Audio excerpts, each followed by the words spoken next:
अगर आप भी यूपीएससी की तैयारी कर रहे हैं तो वायुमंडल से बहुत सारे क्वेश्चन पूछे जाते हैं। जैसे कार्बन डाइऑक्साइड वायुमंडल में फैलकर पृथ्वी से विकसित ऊष्मा को पृथ्वी पर रोककर ग्रीन हाउस गैस पैदा करती है, इसीलिए इन्हें ग्रीन हाउस गैस भी कहा जाता है। जैसे वायुमंडल की परतें, वायुमंडल की 5 परतें होती हैं: सौमंडल, वायुमंडल, मध्यमंडल, वायुमंडल, समताप मंडल। जैसे सौमंडल क्या होता है, ऐसे हमें बहुत सारे जैसे अपने पास एक हाईलाइटर जरूर रखेंगे।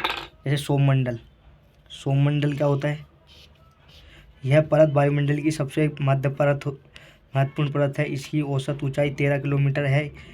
हम इसकी मंडल में मौजूद होते हैं तथा वायुमंडल सांस लेते हैं। मौसम की लगभग सभी घटनाएं जैसे वर्षा, कोहरा तथा ओलावृष्टि इसी परत में होते हैं।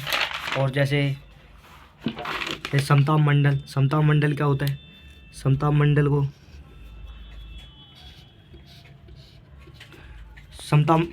सौमंडल के ऊपर भाग समताप मंडल कहलाता है।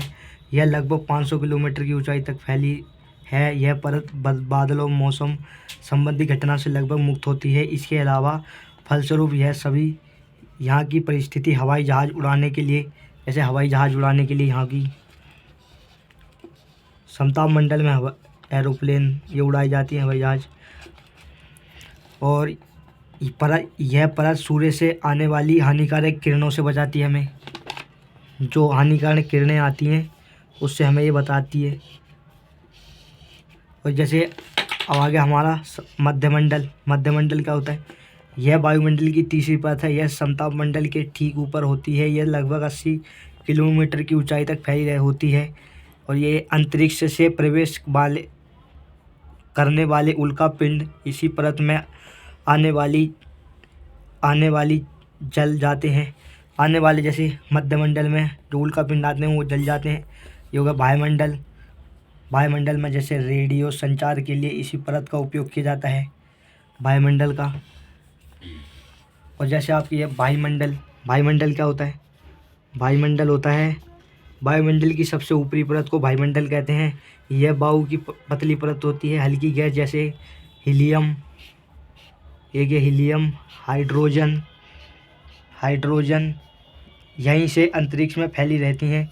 जैसे तापमान क्या होता है, तापमान 2 प्रकार के होते हैं। एक तापमान, अंततापन।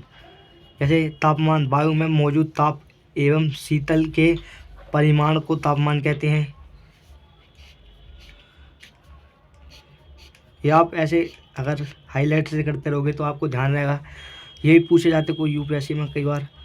अंततापन सूर्य से आने वाली ऊर्जा जिसे पृथ्वी रोक लेती है, अंततापन कहलाता है। वायुदाब क्या होता है, पृथ्वी की सतह पर वायु के भार द्वारा लगाए गए हैं दाब, वायु दाब कहलाता है। जैसे पवन क्या होता है, पवन उच्च दाब क्षेत्र से भिन्न दाब क्षेत्र की और वायु की गति को पवन कहते हैं। पश्चिम से आने वाली को पश्चिमी। यूपीएससी में भी कई बार ऐसे क्वेश्चन पूछे जाते हैं। अगर आपको ये नोट्स चाहिए तो हमारे टेलीग्राम को ज्वाइन करें। टेलीग्राम की हम जो लिंक है जो हम अपने यूट्यूब के नीचे पिन कर देंगे। आप इसको यूट्यूब पे हमारे टेलीग्राम पे जाकर ज्वाइन हो जाना। और हमारी वीडियो अच्छी लगती है तो लाइक कर देना और प्लीज़ सब्सक्राइब कर देना। ऐसे नोट्स आपको चाहिए तो प्लीज़ हमें कमेंट करें। Thank you.